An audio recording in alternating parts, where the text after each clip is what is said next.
darf heute die schönen Teile des Abends, ihr seht das, ich darf von dem Gemütlichen ins Arbeitsleben überleiten und vom Arbeitstag in den gemütlichen Feierabend mit einem schönen Espresso, ein Kaminfeuerchen, ein Glas Wein oder auch was zu naschen.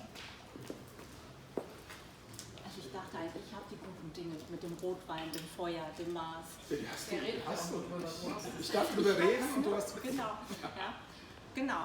Feierabend startet, dann ist für viele, ja, im Winter vielleicht mehr, wobei heute haben wir ja einen schönen kühlen Sommertag, so ein nettes Kaminfeuer und ein Glas Rotwein sind dann so der Inbegriff des Abends, des Feierabends.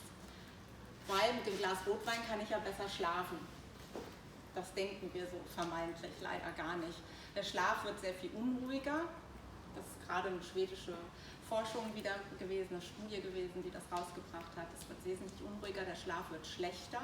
Und zwar nicht nur einmal. Und während Corona, wo so viele Menschen im Homeoffice waren, hat ja auch der Alkoholkonsum sehr zugenommen. Ja? Hat man nicht nur gesehen an den Glascontainern, sondern auch da gibt es wieder Studien drüber oder Statistiken, CRM, was auch immer. Ja, und da kann man aber auch anders runterkommen. Auf der einen Seite kann man runterkommen im Laufe des Tages, indem ich nämlich wirklich regelmäßig Pausen mache